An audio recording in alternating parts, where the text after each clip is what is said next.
the Baen Free Radio Hour.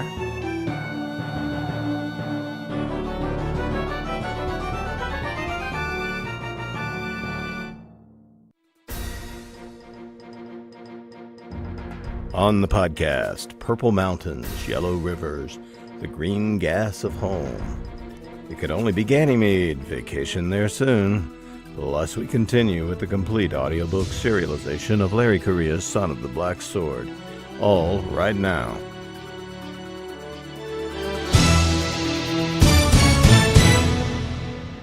Welcome to the Baen Free Radio Hour podcast. It's an honor to have you along.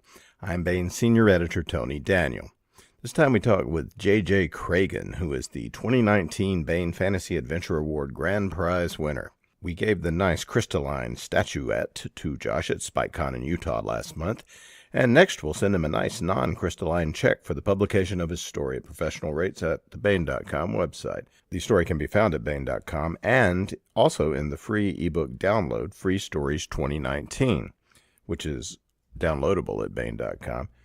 Treason Properly is truly a wonderful little high fantasy tale with knights, flintlocks, and a clash with the undead, and we'll talk with J.J. Cragun about it. And we continue with the complete audiobook serialization of Larry Correa's great high fantasy novel, Son of the Black Sword. Now here's the news.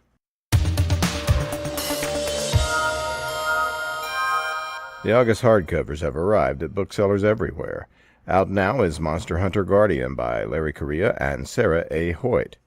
While the Monster Hunter International crew are called away on a rescue mission, Julie Shackelford is left behind to hold down the fort and care for her newborn son. Julie's devoted to the little guy, but the slow pace of maternity leave is getting to her. But when a field call brings her face to face with an unspeakable evil, she'll get even more excitement than she ever hoped for. Also out in hardcover in August is Witchy Kingdom by D.J. Butler. An encounter with her father's goddess has not turned out to be the end for Sarah Penn.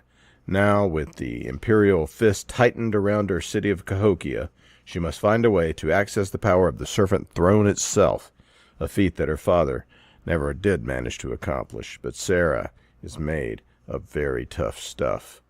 Finally, out now in original trade paperback is Terra Nova, The Wars of Liberation, edited by Tom Kratman.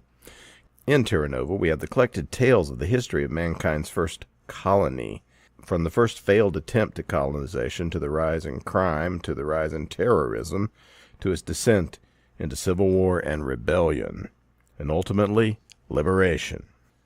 Terra Nova, The Wars of Liberation, edited by Tom Kratman, with a host of really great writers contributing stories, Witchy Kingdom by D.J. Butler, and Monster Hunter Guardian by Larry Correa and Sarah A. Hoyt, are now available at booksellers everywhere.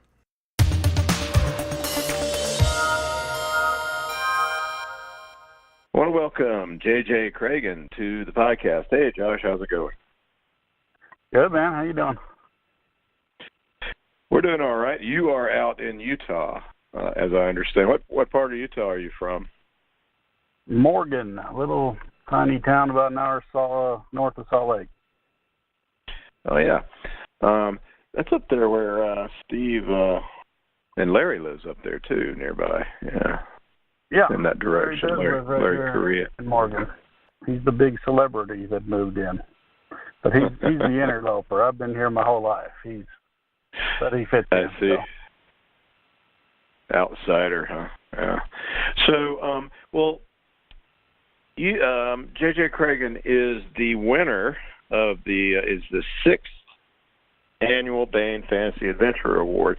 This award recognizes the best original adventure fantasy short story in the style of fantasy greats like Larry Correa, who's your neighbor now, Mercedes Lackey, Elizabeth Moon, Andre Norton, J.R.R. Tolkien, and David Weber. And we've been giving this out every year. There are, and you're among them now. Well, they didn't win the award, but there are lodestars. We've been giving this as sort of a counterpart to our Jim Baen Science Fiction Story Award, which we've been giving for over a decade now as well. So this is the fantasy side of things. and I was on the selection committee for this year, as I have been on all of them. And man, when I read your story, Josh, it was like, this is the one. I could probably stop here, but I didn't, of course. But read them all. But I thought this one was just our keep best saying nice things like that. That's cool. Yeah. So, what was so you tell us?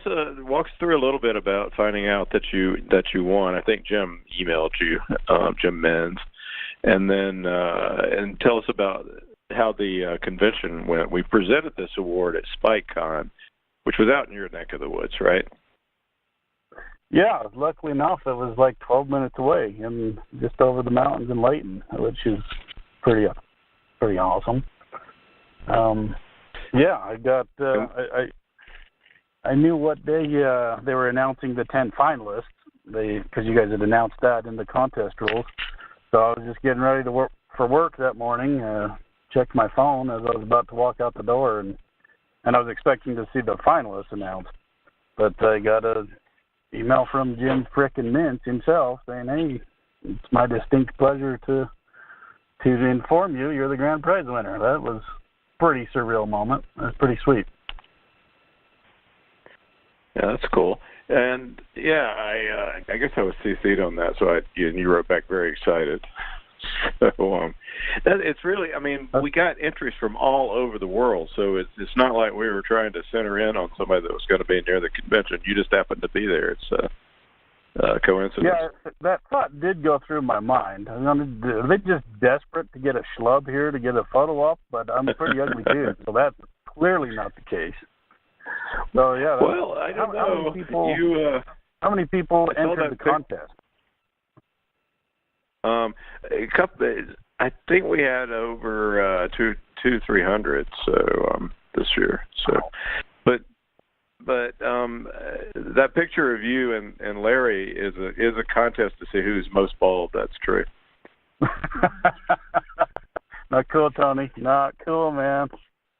I don't know. I think Larry was really. I didn't know how to win because Jim wanted to stand behind me with Larry.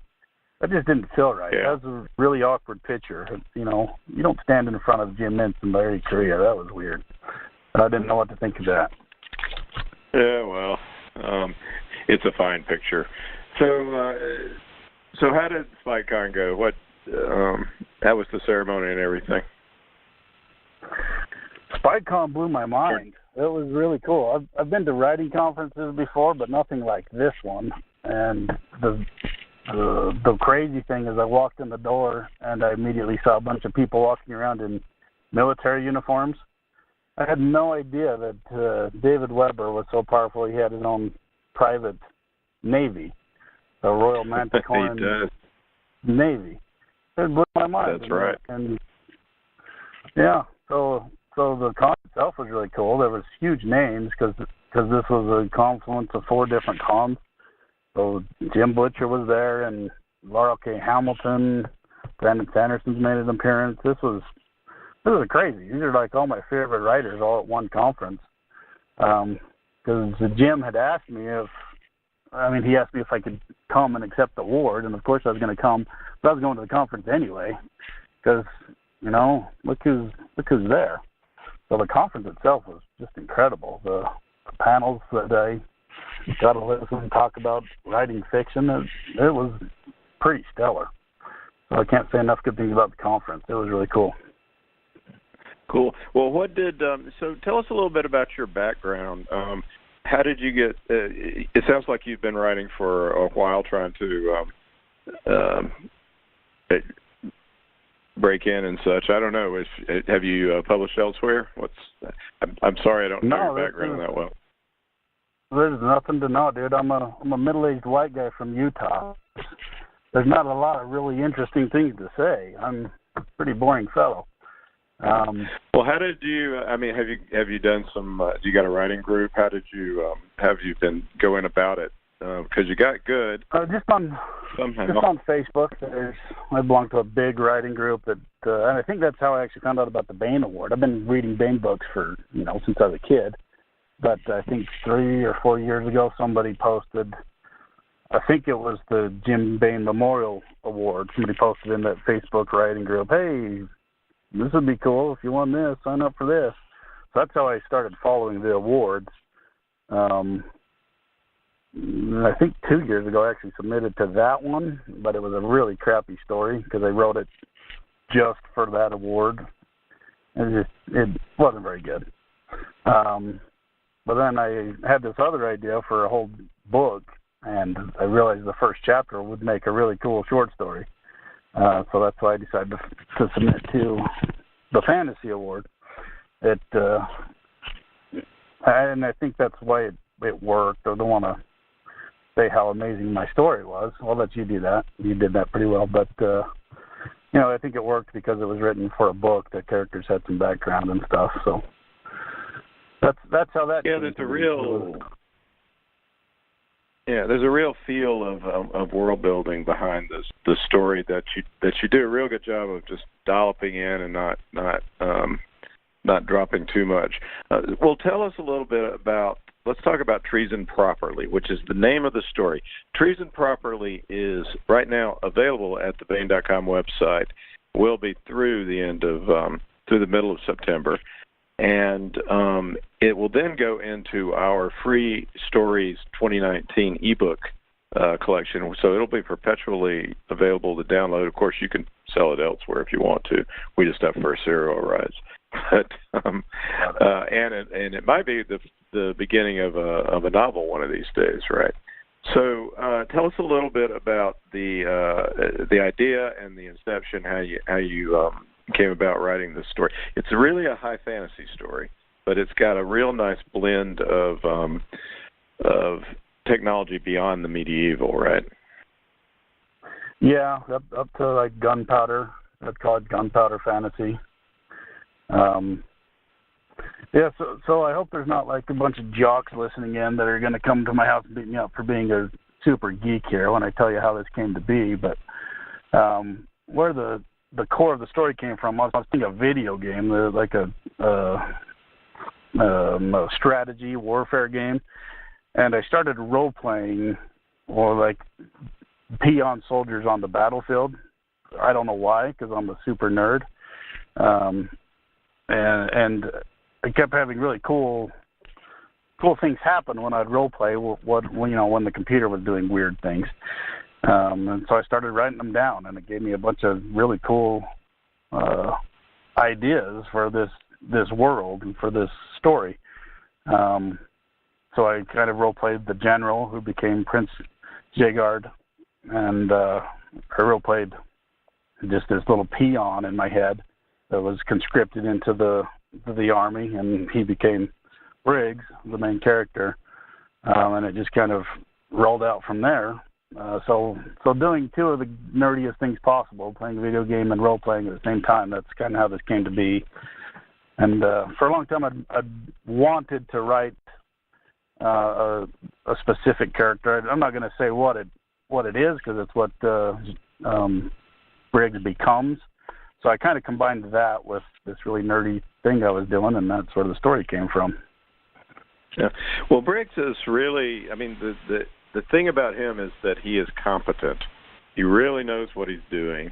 Do you have any kind of background with shooting black powder rifles, or is it research that led to this feeling of completeness in the character? That's an interesting question. I have never once in my life shot black powder. I like to shoot, and I've shot a lot of other, bunch of other guns, but I've never actually shot black powder. So I did have to do a lot of research on exactly how those work, because there's different styles of black powder rifles. Some have rifling, some don't, and I had to find a specific thing that I was looking for the story. I needed an accurate rifle, but single shot. So no, I had to do some research on that, but I've never shot black powder. Weirdly enough. Yeah. Well, I mean, you're a shooter also, though, so you have some experience, and it really Briggs has this feel to me of the Richard Sharp character in those Bernard Cornwell books, who is also just a phenomenally good rifleman. Have you ever? Is that an influence of any kind, or? Not those books. There's some Eli Modacetti books that I read years ago. I don't even remember what they're called. But he had his character. He had like psionic powers. He could control the trajectory of bullets with his mind, but he had single shot rifles, and that was probably where I really started thinking about how a powder fantasy would be cool. That was 15, maybe 20 years ago where I read those books. But mostly it came from just role-playing that stupid video game, to be honest with you. And well, so I've always been fascinated with like Revolutionary War type warfare, the line infantry where they just line up across from each other and just start shooting each other. The psychology of that has always just boggled my mind. I've always been fascinated with that kind of warfare, of what you would have to be thinking to do that. I'm, I've never been to war or anything like that. I'm a poser when it comes to this kind of thing, and so it's always fascinated me. So there's a lot of that into it as well. Well, not a whole lot of anybody has lined up and and shot at each other with rifles these days. I guess I have done that once playing paintball. We did that playing paintball one time where we lined up and we could only we had to load the guns one at a time, and then that was scary. And those are just stupid paintballs. But yeah, point taken. Not too many red culture lives either. Yeah. Well, what is so? Set us up the beginning of the story. So we got Briggs, and we got his young assistant, sort of, or another rifleman who's much younger than him, named Eric. Yep. What's going on here? How does he find himself on this hillside? It's not a good situation. They've just lost a battle. Their entire regiment has been wiped out, almost to the last man. They're the only two left, and they've kind of cleared the battlefield around them. But they know that there's more of these undead beasts down this ravine. That they're standing on top of this hillside up a draw, and they know that there's more bad guys down there that will be coming. But their entire regiment of 500 men have just been wiped out in kind of a surprise attack. And that's the beginning of the book, as they kill the last two beasts that are trying to kill them. So they realize they need to get out of there. They can't hold this pass. They need to get back and tell Army Command that the pass has been lost, but they're in a pretty dire situation. They can't outrun these undead beastmen that they know are going to be coming after them. So that's how it starts. Hopefully that's... So tell us a little bit about the bad guys for a moment before... who are these beastmen, and who's the bad guys? So the main bad guy's name is Tetrax the Betrayer. Betrayal is kind of the worst thing you can do to somebody, so I wanted to make him a betrayer. He betrayed and I don't remember how much I went into that. He betrayed the prince's grandfather. He was an advisor and a close friend of the former king, and he betrayed the king and revealed he had these necromantic powers, and basically nearly destroyed the kingdom of Shane in one fell swoop when he betrayed the king to a rival army, and most of the Shane army was destroyed. So the intervening years, this necromancer has been gaining power and conquering neighboring races and kingdoms, building his undead army, and these beastmen that he introduced there were these peaceful tribes of beastmen that lived to the west of Shane, and this Tetrax had taken his army over there, and since these beastmen couldn't unite to fight him, they were very tribal, he killed them all and put them into his undead army, and now he's marching on Shane. So it's kind of a dire situation. They're beset on a couple fronts from this undead horde. So Briggs and Eric cannot outrun these guys, but what they want to do is warn somebody that they're coming, right? Yeah, their regiment was set to guard this mountain pass, and the mountain pass kind of, it guards, the farmland, the heart of the Kingdom of Shane. So if these undead armies come pouring out of this mountain pass, they're just going to slaughter anybody they find. And there's a whole bunch of defenseless farm folk and stuff down in the valley. So they know it's quite important that they get to the nearest fort, which kind of guards a different way into the valley, to get some reinforcements up there to prevent that from happening. They, and aside from that, that's the altruistic motivation. They just want to get out of there. They don't want to die. They know they're kind of trapped up in this narrow mountain pass. They want to get out of there, but they don't know how far behind them these undead are. It's kind of an uncertain situation. Yeah, there's a lot of. You got that droll humor dark humor of the of these guys down really well in the way that they talk to each other. They kind of know they're doomed, but they're still keeping up a lively banner to keep the possibility of survival in their minds, right? I think that kind of goes back to the psychology of being in actual battle, of being in a situation like that. Wouldn't your two choices be to be overwhelmed by the gravity of that situation, or to find some humor in it so you could stay sane? So I tried to, just tried to be funny, but I tried to make it appropriate for the situation. So it has to be dark humor, because literally everybody that these guys have known for the past year as they've been in the Army has just died. So it's a pretty terrible situation, and in my mind, that's how you'd have to stay sane in that situation, wouldn't it? I don't know. That's just me pretending like I know. But that was the idea, kind of a droll, dark gallows humor. Yeah, it really works well, and it makes the characters come alive. So, lo and behold, it couldn't get worse, but it does get worse, because who should show up but one of the 11, who is this guy Rictus. What's his deal? Dragonlance is his deal. You read the old Dragonlance books with the Death Knights, Lord Soth? Oh, sure. Yeah, everybody's read those, and everybody thought the Death Knights, or whatever they were called, they're the frickin' coolest things ever. I was reading about Death Knights when I was 8 years old. So that's probably his deal. I've just always had that idea of these deathly dark knights in my head, because it's such a cool idea. So unashamedly, probably stole a lot of that from Weiss and Hickman.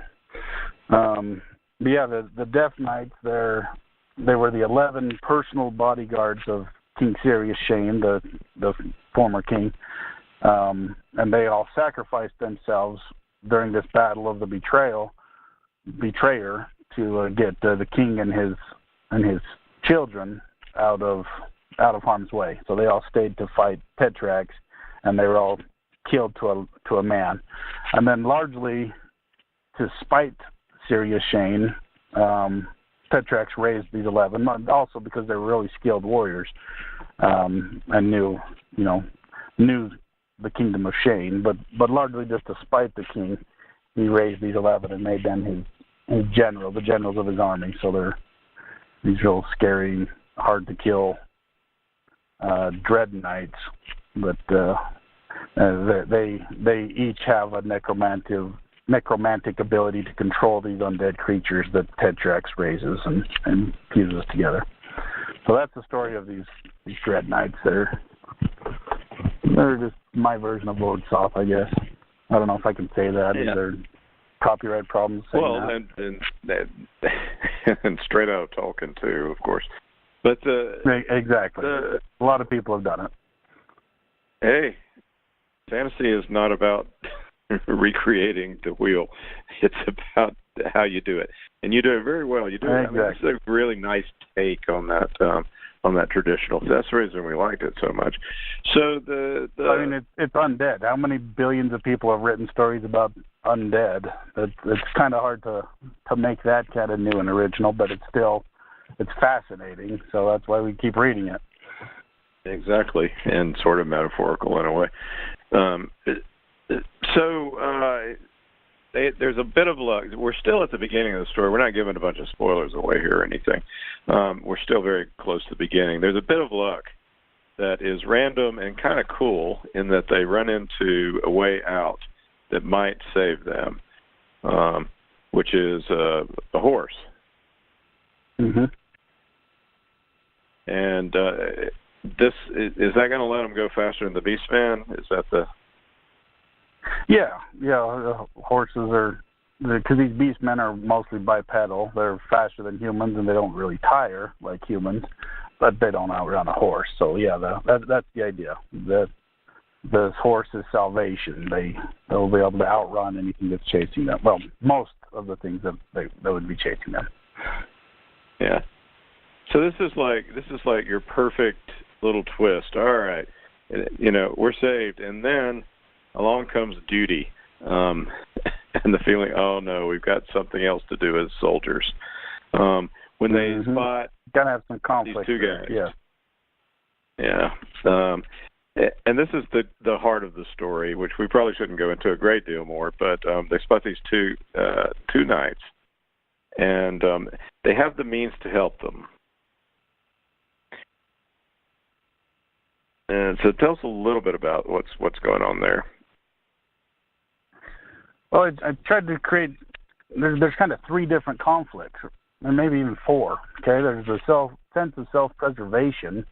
These two young men have just been through a terrible battle, and they're done. They don't want to do this anymore. They want to get out of there.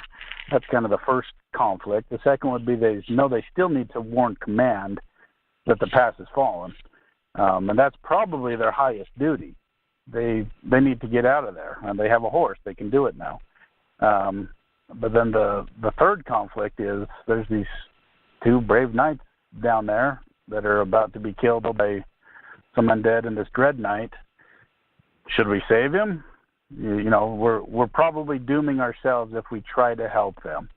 Our highest duty should probably be to ride off on this horse and abandon these two men and go warn command and save ourselves. But, what's the right thing to do in that situation? So I love conflicts like that, because what is the right thing to do in that situation? I don't know. I know what they chose, but I don't know what the right thing to do in that situation is.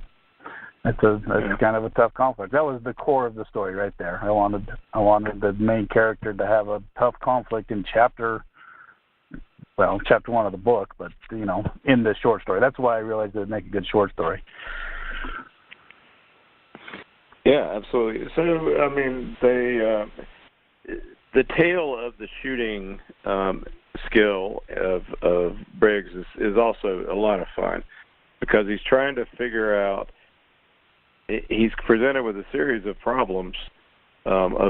He's got one shot, and he's got to save these two guys, and they're being attacked by a bunch of different creatures. So he's got to think quickly, rapidly, and sort of do a puzzle in his head while still maintaining great accuracy, right? And not hit either of the two knights engaged in melee combat. Yeah, it's kind of a tall order.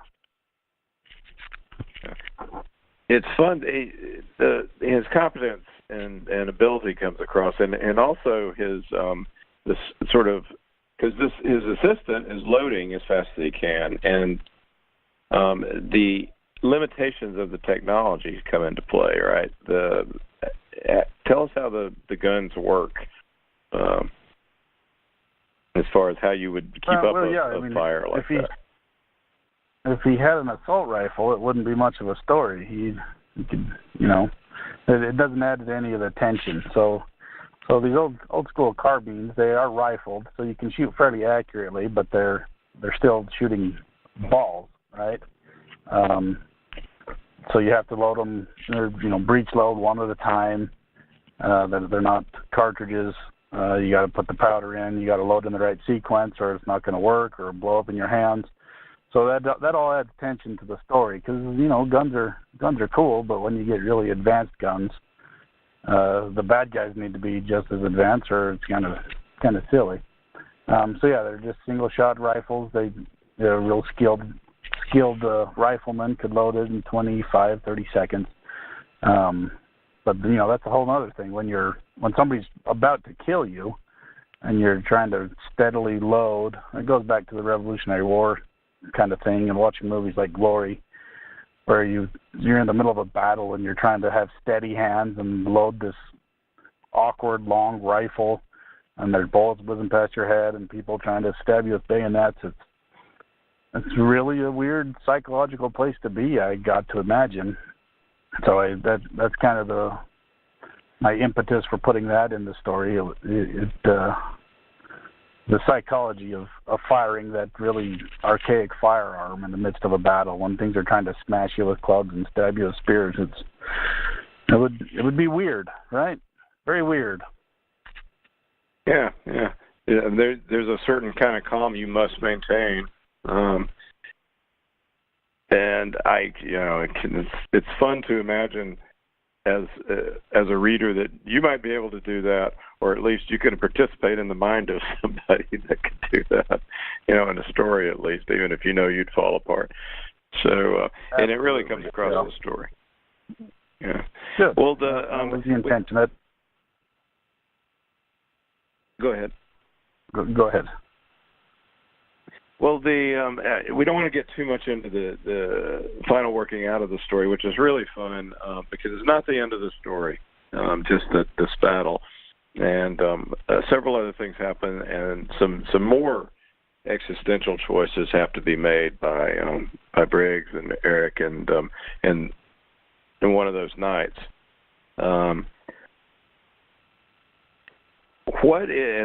Which is part of the reason for the title. So, so we encourage everyone to come and read that thing. So, what are you going to make out of this? Where are you going to finish this book? Are you working on it?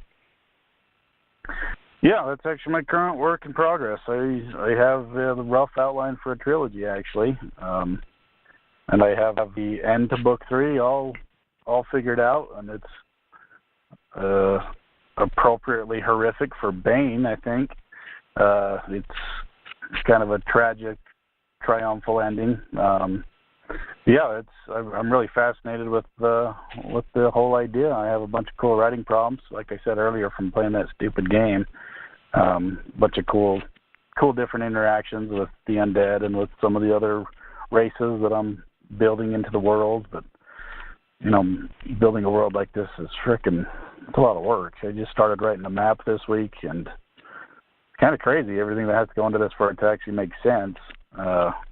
One of the things I'm really worried about is, the last season of Game of Thrones, how, you'd have a dragon at the bottom of the continent, and then suddenly the next day he's at the top of the continent. There's some weird continuity issues with travel, and, that'd really be terrible if that's what ruined the book. So I'm trying to do the world building right, which is kind of new. I haven't ever written something to this scale before, so it's been pretty fun. It's been really cool. But yeah, that's the plan. We're trying to turn this into a trilogy. Maybe something longer after Excellent. That. Yeah. Are you working on anything else? Do you write science fiction as well? Really love urban fantasy. That's kind of where I've made my bones. So I have a trilogy that I've written. It's about these.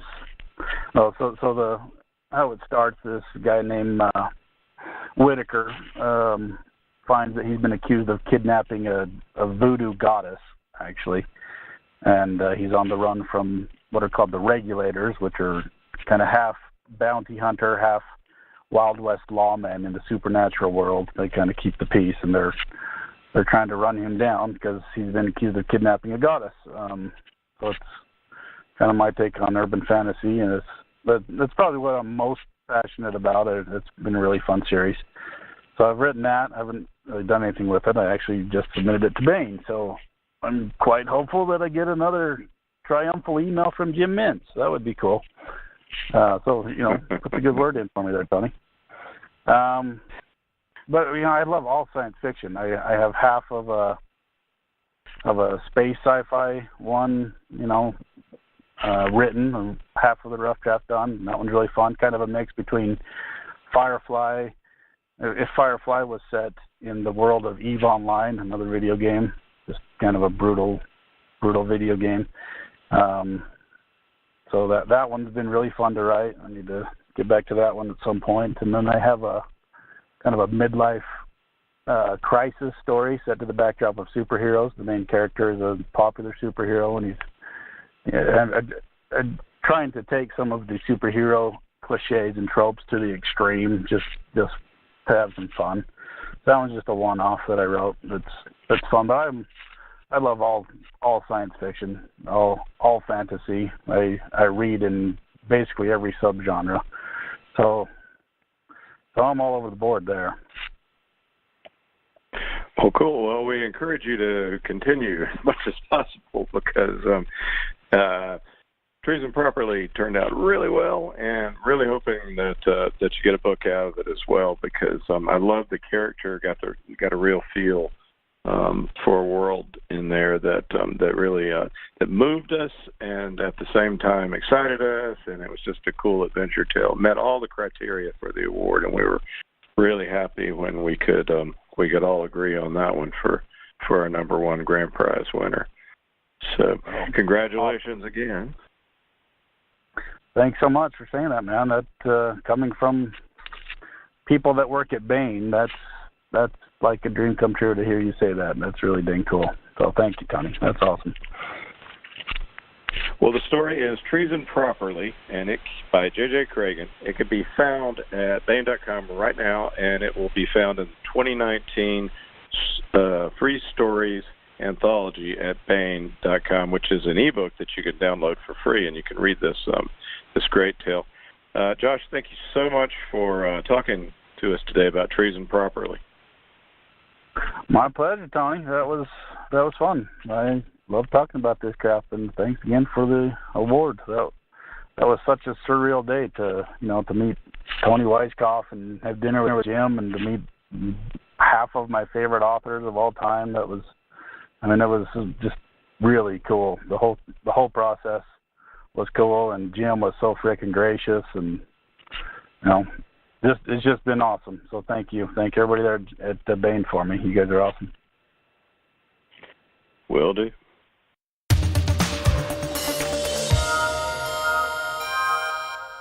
Now we continue with the complete audiobook serialization of Son of the Black Sword by Larry Correia, Book 1 in the saga of the Forgotten Warrior. After the War of the Gods, the demons were cast out and fell to the world. Mankind was nearly eradicated by the seemingly unstoppable beasts, until the gods sent the great hero Ram Rowan to save them. He united the tribes, gave them magic, and drove the demons into the sea. But as centuries passed, the descendants of the great hero grew in number and power. They became tyrannical and cruel, and their religion nothing but an excuse for greed. The people rose up, and the surviving royalty and their priests were made casteless, condemned to live as untouchables. The age of law had begun. Ashok Vidal has been chosen by a powerful ancient weapon to be its bearer. He is a protector, a member of an ancient military order of roving law enforcers. No one is more merciless in rooting out those who secretly practice the old ways as Ashok. But Ashok isn't who he thinks he is. And when he finds himself on the wrong side of the law, the consequences lead to rebellion, war, and perhaps transformation. Now here is the latest entry in Larry Correia's Son of the Black Sword. Chapter 33. The three of them rode through the forested hills south of Red Lake. The only sound was the slow clomp of their oxen's hooves and the creak of wagon wheels along the rocky trail. The ponderous animals were annoyingly slow to a man who could outrun a horse over short distances. But merchants without merchandise were suspicious, so they had purchased the wagon in Apura. Kita had not shown Ashok where he kept the notes hidden, but it was obvious he had a large supply of money. When asked, The keeper had cryptically told him that the rebellion had many wealthy backers, even some in the capital. Ashok assumed that was an aggrandizing lie, and the money was actually the reward from some horrible criminal endeavor. Keita was driving the team. Ashok sat on the bench next to him, and Thera was behind them, nervously watching the other travelers through slits in the canvas. "They're crowding up ahead. This must be the checkpoint," Keita said. They couldn't see around the curve of the rocks until it was too late, and then they were stuck in a line of travelers waiting to have their papers stamped. This was an excellent spot to catch tax evaders, as there was no way to backtrack without being seen. With rocky hillsides and thick forests on both sides, it would take too long to turn a wagon around to flee.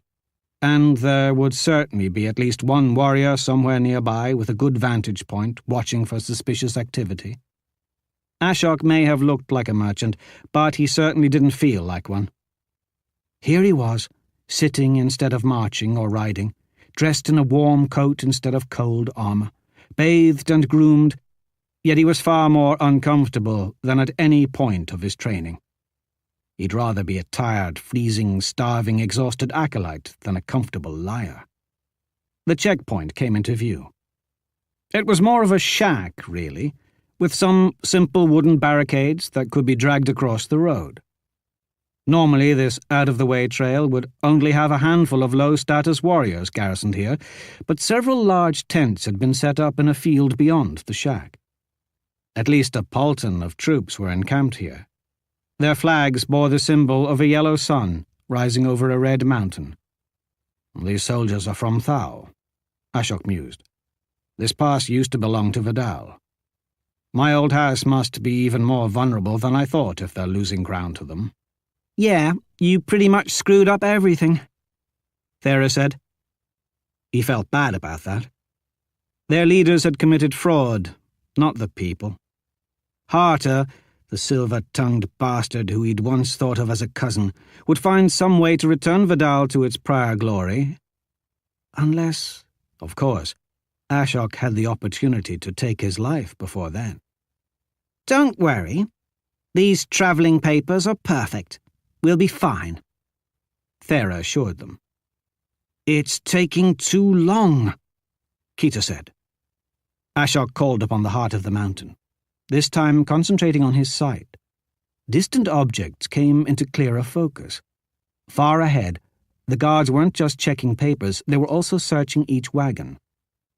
Warriors were even crawling between the wheels and thumping the sides with a mallet, looking for hollowed-out smuggling compartments. As he watched with the eyes of an eagle, a man was led off to the side. That one was dressed in cheap armor of a caravan guard and had a sword sheathed at his side. While several warriors watched, the sword was drawn and showed to an inspector. Satisfied that it was only steel, the guard put it away and was escorted back to his wagon. Of course, very few people would recognize Ashok on sight, but there was no way to disguise a terrifying black steel blade. He let go of the heart, and his eyesight returned to normal. "They're looking for Angruvidal." "So now the other houses know you escaped," Thera muttered. "This complicates things." There was no way Harter would have asked their neighbors for help, but if word of his escape had gotten out, Ashok couldn't guess at how huge a ransom could be demanded for the return of an ancestor blade. Worse, they could try to keep Angruvidal for themselves. Would it pick a worthy bearer from another house? Who knew? The inscrutable sword had picked a casteless last time. Search complete. That caravan passed through the checkpoint. The line advanced. Their oxen had done this sort of thing so many times they didn't even need to be motivated to obediently trudge forward. There was no place to turn the wagon without raising an alarm. Keita and Ashok had already been seen on the bench. If they got out and ran, they'd be spotted. Keita shot him a nervous glance. What are we going to do? He saw no other options. They were trapped. The soldiers were going to have to die. He'd been doing his best to avoid killing, but he was incapable of not fulfilling his orders. He couldn't let these warriors stop him. More law-abiding men were going to perish because of Ashok's existence. Anger flashed, but it was aimed entirely at himself. He put one hand on Angruvedal's hilt. Flickering images and bits of other men's memories filled his mind as the sword analyzed the terrain and decided on the most efficient way to kill everyone. He counted the visible soldiers, but then he found his mind wandering, using that number to guess at how many widows he was about to create and how many children would never know their fathers. What great deeds would these men have accomplished if they'd not had the misfortune of straying into his path? "I'll take care of them," he whispered as he shook his head. It was not like him to lose focus.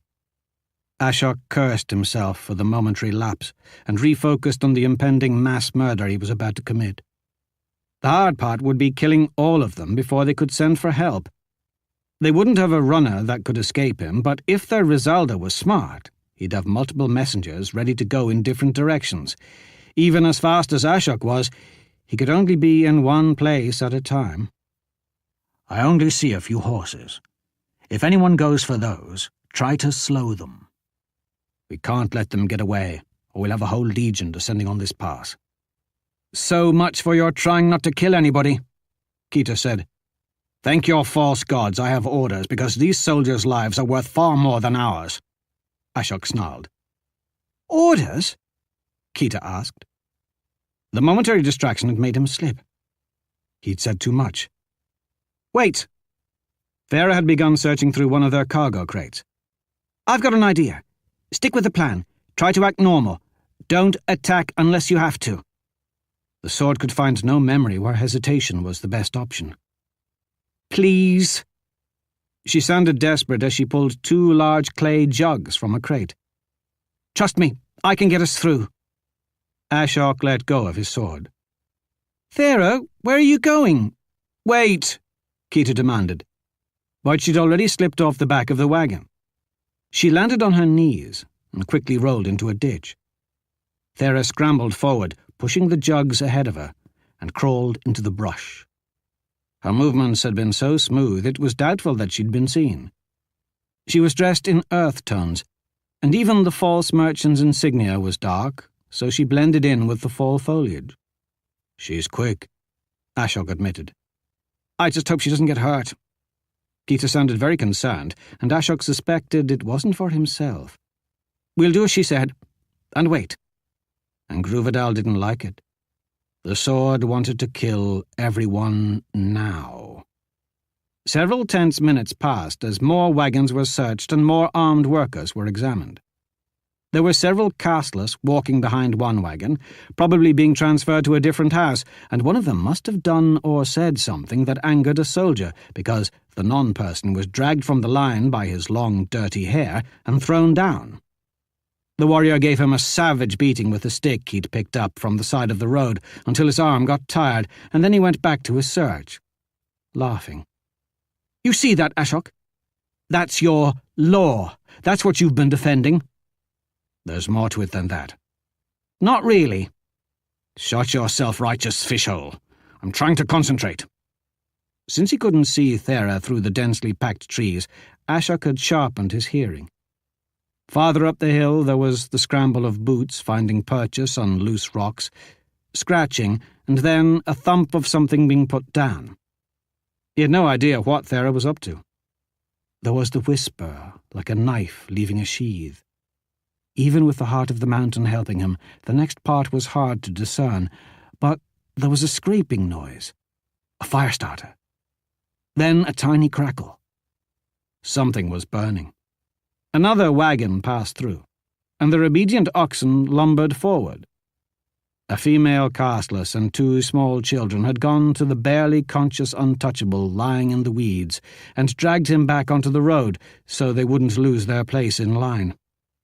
The current wagon was filled with non-people clad in rags, so it was easy to search. It didn't take too long before it was their turn. A Thau soldier approached their wagon with a spear over one shoulder and a bored expression on his face. "Travelling papers?" "Of course, noble warrior," Keita proclaimed as he produced the forged documents from inside his merchant's coat. The warrior took the papers and scanned over the stamps. Wearing the insignia of a lowly junior Nayak, he couldn't have been more than 16 years old. The Thou tradition was to grow out long moustaches, but he barely had fuzzy hairs on his lip. Ashok knew that he would have to kill this one first. The warrior noticed Ashok's sheathed sword. "Step down from there and come with me." Ashok didn't move. "Forgive him, noble warrior. He means no offence. My bodyguard's not very bright and doesn't listen well. What do you need him for?" Kita asked innocently. "A special inspection that's of no concern to you, merchant. Come on, dummy, let's go." There was a clatter of rocks as Thera slid down the hill. Now she was heading straight for their camp. He didn't need the heart to help him hear what came next, because Thera began screaming at the top of her lungs. "Raiders! Vidal raiders are coming!" The camp erupted. Warriors sprang from their tents and ran toward the commotion. A Rizalda at the checkpoint began shouting orders. Thera stumbled out of the woods screaming, "Vidal raiders coming down the hill! Hundreds of them! Hundreds!" The young warrior turned to see. Ashok thought about kicking a dent into his helmet, but he waited as he'd been told. There had to be more to Thera's plan than this. The soldiers weren't stupid. It would quickly become obvious that there were no raiders, and then— boom! Part of the hillside disappeared in a spreading cloud of dirt. Thunder rolled across the checkpoint. The young warrior jumped back and crashed against one of their wagon wheels, covering his face as bits of rock and bark rained from the sky. The oxen lurched forward, bellowing in consternation. "What was that?" the Nayak screamed. Boom! The second blast was just as big as the first. Whatever Thera had ignited on that hillside was rather impressive. "Vidal battle wizards!" Kita pointed at the hillside as debris pelted their canvas. "Come to kill us all!" A noxious grey smoke was rolling through the checkpoint. It burned the eyes and stung the throat. Within seconds, Ashok could barely see past the oxen. The warrior drew his sword and exclaimed, "Get out of here! We'll stop these bastards!" Kita snapped the ropes hard. "Yah!" The oxen heaved and strained, and the cart started forward. They rolled through the stinking haze. Soldiers were running to engage the imaginary foe. There was some swearing and exclamations as untouchables and warriors both had to get out of the way of their oxen before being trampled. Ashok smiled. Every man had his place, but 1,800-pound beasts of burden didn't care what anyone's social status was. Bowstrings thrummed as archers fired at shadows on the hillside. The Rizalda was doing a very good job organizing a counterattack against their imaginary foes. A merchant's wagon not paying its toll was the least of their worries. They were most of the way through the encampment before Thera reappeared and caught the back of their moving wagon. She sprang up onto the boards and ducked under the canvas. "How long will that smoke last?" Ashok asked. "Not long." Kita thumped the oxen again, not that the frightened beasts needed much motivation to get away from the thunder. "What was in the jugs?" Ashok demanded. "Fortress alchemy." Thera was breathless, flushed and excited. "This mix looks like coal dust, but blows up like a volcano. Everything it sticks to burns and makes that nasty smoke." He'd figured as much. Ashok had never dealt with such things himself, but some of his brothers had. They'd faced terrible fire and thunder, capable of ripping through armor like it was cloth. Between their strange powers and their island's location, Fortress was the only place in Loch that had never bowed to the forces of the law. Witchcraft. Thera laughed. She was actually enjoying herself. "It's ground-up stink rock and salts and bird shit. There's nothing magical about it." "Witchcraft," he muttered to himself again. Kita saw Ashok's dark expression. "Did you have to kill any of those innocent warriors today, Protector?" "No," he had to admit. "No, I didn't." It wasn't until later that Ashok realized that Kita had called him by his old title. They'd not seen a warrior for hours. The roads had been empty as clouds had rolled in, and a light rain had begun to fall. The slow bump and sway of their wagon gave them time to talk.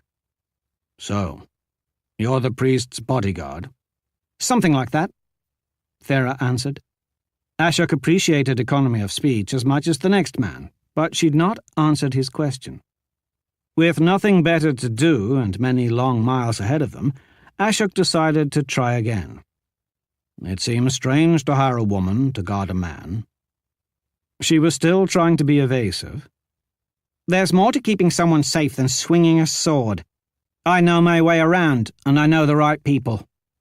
"Meaning you willingly associate with criminal scum?" Ashok meant it more as a statement than an accusation, but Thera stiffened. She was sitting next to Keita on the driver's bench. It was hard to tell, since every time he'd seen her, she'd been wearing a cloak, hood, and scarves, but she appeared to be tall and strong for a woman. But even then, a very strong woman could be physically overpowered by an average man. Keita was a priest, and priests were supposed to be important. This rebellion couldn't have lasted as long as it did if they were stupid. "Do you have any other witchcraft?" "So anything you don't understand is witchcraft? Then I've nothing of note to you, Inquisitor." The way she spat the word left no doubt as to her feelings about that order. Their methods were harsh and unforgiving, but there was no room for error when dealing with treason or forbidden magic. "I was never an Inquisitor." "But you killed people on their behalf." Ashok didn't dignify that with a response. Of course he had. That had been his obligation. "She's more dangerous than she looks," Keita supplied. "And I don't just mean the alchemy." He couldn't tell if Keita was complimenting her because women were supposed to enjoy that sort of attention, and though the priest had tried to hide it, Ashok had seen earlier that he was genuinely concerned for her. Or maybe Keita was being sincere, and she actually was dangerous. Ashok decided to push her as a test. "She has no real magic and can't fight. What good is she?"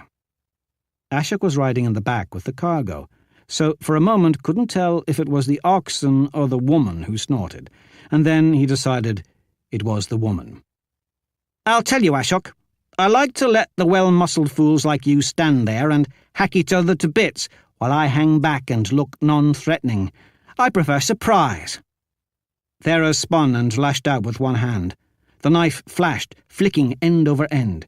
It would have stuck into the barrel next to him, making for an impressive display, except Ashok effortlessly snatched the knife out of the air before it could reach its target. Thera was surprised by the inhuman reflexes. Her mouth hung open, and that expression gradually turned into a frown. "So much for getting the drop on the likes of you." He tested the balance of the little blade. It was more of a spike, sharpened on each end, and heavy enough to cause a serious puncture wound at close range. He wouldn't want to catch one in the skull. "Very nice. I've been told the warriors of the Ice Coast like to play games with these." Then he tossed it back.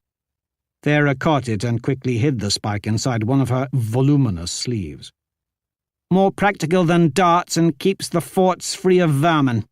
A running rat is a much harder target than a man's throat." "So you were born of the warrior caste?" No house sent their women off to fight unless they were extremely desperate, but that didn't mean their women didn't know how to. It fell to the warrior caste's women to protect their lands from raiders when most of the men were off raiding other houses. So Thera would have at least had some training, and depending on the house's traditions and her teachers, she might even be useful in a battle. "Good. I didn't say I couldn't fight. I'm just not an idiot about it. The last time some bandits threatened our good keeper here, I pretended to be his wife. And scared out of my wits. I let their leader drag me off by the hair, thinking he'd have his way with me. But it doesn't matter how much stronger you are when the knife you didn't see cuts off your cock." "True." Keita shuddered. "Seeing that unnerved me, and I was a butcher." "Then we dropped the other two while they were distracted by his screaming," Thera proclaimed, obviously proud of her work. "If my enemy sees me coming, then I've not done my job." In combat you needed to work with your strengths and avoid your weaknesses. Thera was pragmatic. Ashok approved of such philosophy. "You must have belonged to a house once. Why would you leave it to become a lawbreaker?" "If I wanted to be interrogated, I'd turn myself over to the Inquisition." "I'm sure they'd enjoy that, but you don't seem naive enough to believe in these fools' false gods." "False!" Keita sputtered. "They were real enough to guide us to you in time to save your ungrateful life." Farah laughed. "Calm down, Keeper. You'll spook the oxen." She turned back again, this time with a malicious gleam in her eye. "I'm not insulted, but as for the forgotten, Keita will talk your ears off on the subject if you let him, but I pay him no mind. I don't believe in such things."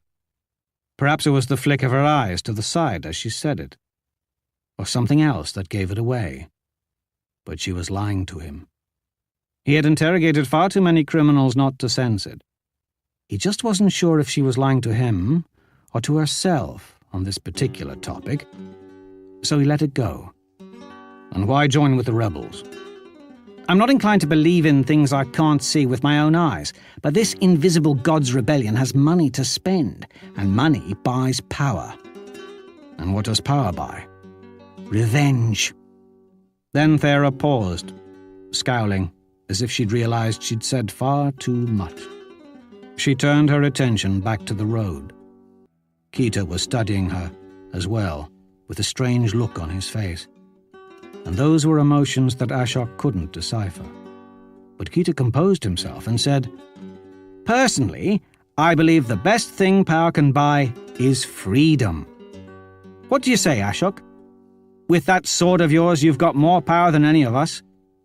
What do you hold dear enough to purchase with it?" Ashok had no answer.